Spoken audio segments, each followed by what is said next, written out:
불통의 시대 갈등공화국 대한민국. 여러분은 지금 어떻습니까? 당신의 성공과 인생, 행복의 열쇠, 바로 커뮤니케이션에 있습니다.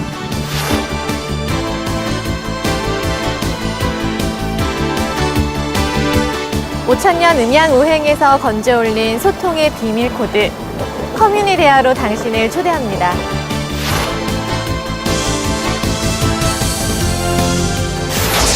불통의 시대, 소통의 비밀 코드를 찾아라. 여러분들은 지금 제대로 소통하면서 살고 계신가요? 사람들이 살아가면서 겪는 가장 큰 고통 중에 하나는 소통이 잘 되지 않아 생기는 불통과 불통으로 받는 스트레스일 것입니다. 한의학의 통즉 불통, 그리고 불통즉통이라는 원리가 있습니다. 통하면 아프지 않고 통하지 않으면 고통이 따른다라는 말이기도 하는데요. 즉, 소통이 잘 되면 몸과 마음이 건강하고, 그렇지 않으면 몸과 마음이 아픈 것. 이처럼 소통은 단순한 의사 전달을 위한 언어적 메시지를 넘어서는 소극적 정의가 아닌, 오히려 우리 소통은 인간의 건강과 직결되는 삶의 한 방편으로 건강하고 행복한 삶을 위한 활력소이자 자양강장제인 것 같습니다. 그런데 이렇게 중요한 소통이 원활하게 이루어지지 않고 예전에 비해서 불통시대가 된 이유는 과연 뭘까요? 네, 여러 가지 이유가 있을 것 같아요. 근데 사람들이 이제 소통을 한다고 생각하면 남의 이야기를 잘 들어주는 이런 경청보다는 자기 이야기를 자꾸 전달하려고 그래요. 그래서 적극적 경청보다는 적극적 전달, 이런 데 초점을 맞추려고 하는 것 같아요. 그다음에 또 우리가 소통을 하다 보면 나는 분명하게 이런 의도를 가지고 얘기했는데 그게 또 본의 아니게 애매하게 이렇게 와전돼 가지고 의도 전달이 청자의 수준에 맞게 제대로 안 된다든지 이런 문제가 또 발생하는 것 같아요. 그리고 또 이야기를 하면서 상대방을 배려하고 또 이렇게 하는 것보다는 지시하고 명령하는, 그러다 보니까 이제 호통을 치게 되고, 그렇다 보니까 이제 불통이 되고 막 분통이 터지고 이런 것 같습니다. 또 하나는요, 이게 긍정적인 피드백을 주고받고 칭찬해주고 그다음에 이렇게 해야 되는데 지금 SNS가 발달하면서 메시지의 본질을 제대로 파악하지 않고 거기에 대해서 이렇게 또 피상적으로 대응하게 되고, 그렇다 보니까 의도가 와전되고, 그래서 소통의 기술은 막 발전하고 있는데요. 정말 기본은 자꾸 무너지게 되고, 그러면서 기본이 무너지니까 기분은 정말 나빠지고 있습니다. 그래서 누구를 위해서 이게 왜 소통을 해야 되는지, 정말 소통의 속도나 빈도는 점점 빨라지고 있고, 그런데 정말 소통의 메시지에 담겨진 의미의 강도라든지 밀도, 이런 거는 현격하게 떨어지고 있는 것 같아요. 그래서 이 시대에 정말 우리가 소통의 본질, 이런 것들을 재삼 생각해보고, 누구를 위해서 우리가 왜 소통해야 되는지 이런 걸 한번 잘 생각해 봐야 되지 않을까, 이런 생각을 합니다.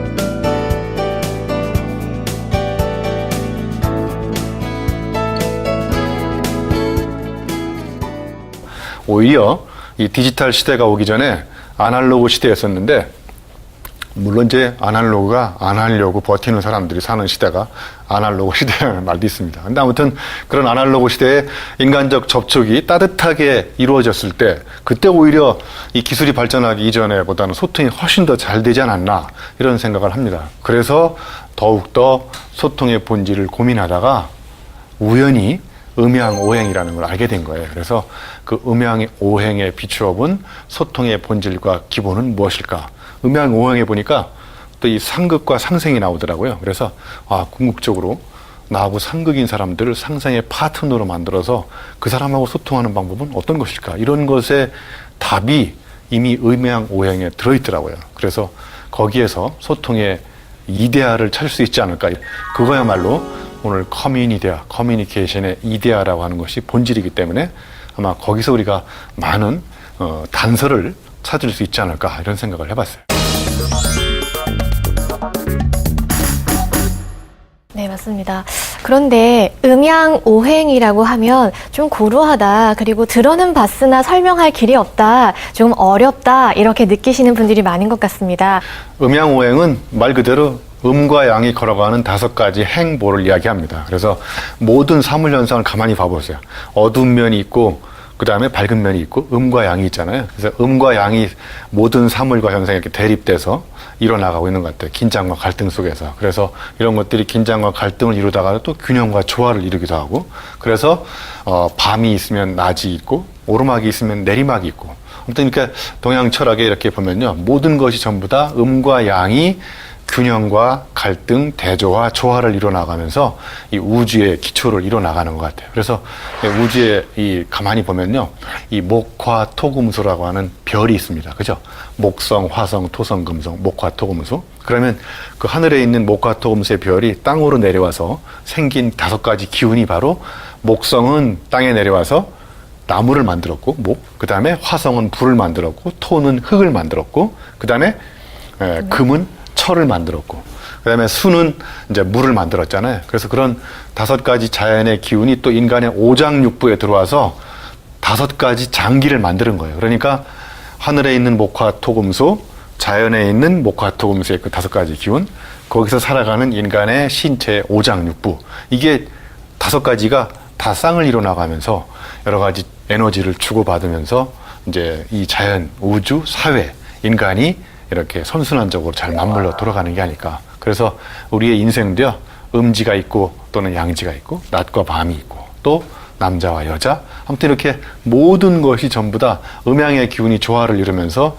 우주가 돌아가고 신체와 자연이 조화를 이루면서 소통하게 되고, 그러면 그게 잘 소통이 되면 인간의 마음이 건강해지고, 또 그런 것이 또 우리의 소통 속에서 근원적으로 지배하고 있는 원리들을 저는 음양오행이 아닐까, 이런 생각을 해봤습니다. 그래서 결국 그러면 소통의 스타일도 우리가 일단 나중에 또 말씀드리겠지만 5가지 스타일이 있는 것이고, 그 5가지 다른 스타일들이 서로 긴장과 갈등, 조화와 균형 속에서 일어나가는, 그래서 그런 속에서 어떨 때는 상극이 되기도 하고 어떨 때는 또 상생이 되기도 하고, 이런 소통이 되는 것 같습니다.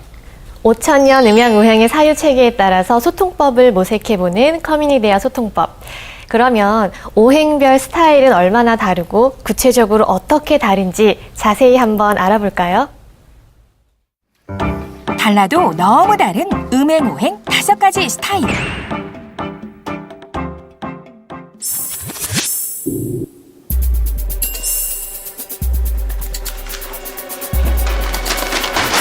대체 일들을 어떻게 하는 거야? 어? 입이 있으면 말을 해보라고.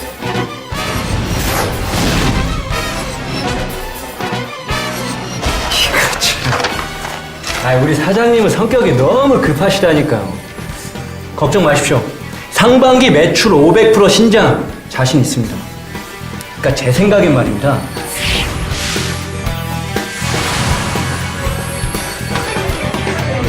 제 생각엔 말입니다. 500%란 수치 근거는 뭐죠?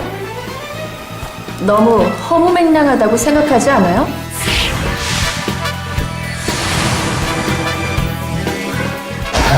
그러니까 목사원 얘기는 이 목표를 크게 갖자는 얘기인데, 또 금대리 말처럼 이게 좀 비현실적일 수가 있어요.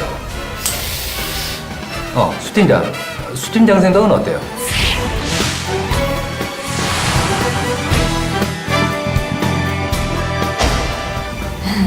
저야 뭐 다들 맞는 말인 것 같기는 한데 어느 한쪽 편을 들기 같죠.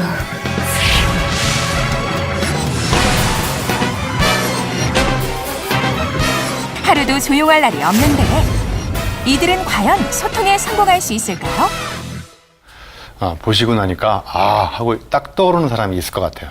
그 음양오행에 따라서 사람의 성격과 스타일, 소통하는 방식이 이렇게 다르다는 것을 아마 스스로 한번 이렇게 여러분들이 많이 느껴봤을 것 같아요.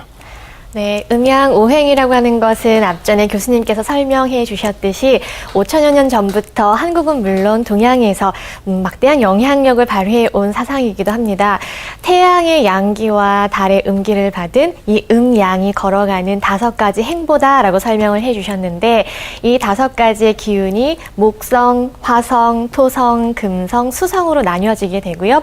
또 하나 이 하늘에 있는 기운이 땅으로 내려오게 됩니다. 그래서 이 물체뿐만 뿐만이 아니라 계절에도 영향을 미치게 되는데 우리 흔히 사계절이라고 표현하지 않습니까? 봄, 여름, 가을, 겨울이 있습니다. 목은 봄의 기운을 가진 유형이고요. 그리고 화 같은 경우에는 여름, 그리고 토형 같은 경우에는 간절기에 에너지를 지닌 거라고 생각을 하시면 될 것 같습니다. 금형의 경우에는 가을, 그리고 수형은 겨울의 에너지를 가지고 있는데요. 이 계절에 따라서, 이 유형에 따라서 이 따뜻함과 차가움, 냉정함과 포근함 이런 식의 기질이 발휘된다는 거 놀랍지 않습니까? 뿐만이 아니라 색깔로도 구분이 지어집니다. 목형의 경우에는 봄입니다. 봄하면 파릇파릇한 새싹이 연상되지 않으십니까? 그래서 목형을 대표하는 색은 청색. 화형이라 하면 여름입니다. 뜨거운 여름, 불타는 여름이 연상이 되시죠? 그래서 우리 화형 같은 경우에는 우리가 붉은색, 적색이라고 표현을 합니다. 또 우리 토형 같은 경우에는 흙의 에너지를 지니고 있습니다. 우리 주변에 널려있는 흙들을 바라보면 또 노란색 아닙니까? 황색이라고 생각하시면 될 것 같고요. 금형은 흰색, 그리고 수형은 검정색 이렇게 나뉘어져 있습니다. 이러한 5가지 기운을 사람에게 대입하면 이 목, 화, 토, 금, 수는 각각 자연의 나무, 불, 흙, 쇠, 물 이렇게 구체적인 사물이나 현상을 지칭하기보다는 이 속에 들어있는 기운 그리고 예를 든다면 봄의 경우에는 목형, 바로 봄이라고 말씀드렸는데요. 봄이 영어로 스프링 아닙니까? 스프링은 또 용수철을 의미합니다. 톡톡 튀는 매력이 있는 주변에서 흔히 볼 법한 막내 아이 같은 철없는 아이의 마음을 지닌 기질을 가진 사람들이 많고요. 우리 불, 화형 같은 경우에는 강인한 아버지, 카리스마 넘치는 인물들을 생각하시면 될 것 같습니다. 토해 같은 경우에는 중재자의 역할을 많이 하고요. 우리 금형 같은 경우는 에너지가 안으로 많이 수렴하는 사람들이 많습니다. 그렇다 보니 생각을 겉으로 드러내기보다는 차분히 참고 자기의 생각을 얘기하기보다는 다른 사람 이야기를 들어주는 약간 철든 딸의 느낌을 연상하시면 좋을 것 같고요. 수형의 경우에는 물입니다. 물 같은 경우에는 늘 가장 낮은 곳에 머물면서 흘러오는 모든 것들을 받아주는 역할을 하죠. 여기에서는 따뜻하고 어진 마음을 가진 어머니가 연상이 됩니다. 네, 이 오행 중심의 소통은요, 나와 상대의 차이점을 보완해주는 관계지향형 소통이라는 데 가장 중요한 특징이 있습니다. 그래서 이 주장을 통해서 내가 뭔가를 달성하려고 하고 그리고 모순되거나 대립각을 세워가지고 서로 치고받고 싸우는 그런 어떤 소통이 아니라 그 사이에 어떤 차이가 존재하는지 그래서 우리가 사이가 좋아야 좋은 사이가 된다 이런 말도 하잖아요. 근데 자 그러면 이제 이럴 때 서로의 성향을 이해하고 존중하며 왜 차이가 좁혀지지 않고 이 기싸움을 하게 되는지 이런 것들을 우리가 한번 살펴볼 필요가 있을 것 같아요. 그래서 그 사이 속에 차이를 서로 존중해주고 차이를 서로 배려하고 그럴 때 그 사이 속의 차이가 건전하게 살아가는 것이고 그 차이가 무럭무럭 자라면 저는 소통이 잘 된다 이런 생각을 합니다. 그래서 저희들이 말하는 이 오행 중심의 소통은요, 가치를 높이는 노력의 일환이라고 생각합니다. 이 가치도요, 같이 하면 배가 됩니다. 그죠? 나 혼자 잘났다고 내 가치를 막 떠들어대면 누가 알아주지 않잖아요. 그리고 같이 하는 사람이 없어져 버리면 결국 그냥 자기 혼자 왕따 당하고 독백을 하는 거나 마찬가지인 거죠. 그래서 진정한 의미의 소통은 첫 번째 나를 먼저 알아야 되고 그리고 가장 나답게 소통하는 것이 무엇인지를 이 음양 오행 중심의 커뮤니티와 소통법이 여러분들한테 그걸 알려줄 겁니다. 여러분들께서는 본인이 어떤 유형인지 궁금하지 않으십니까?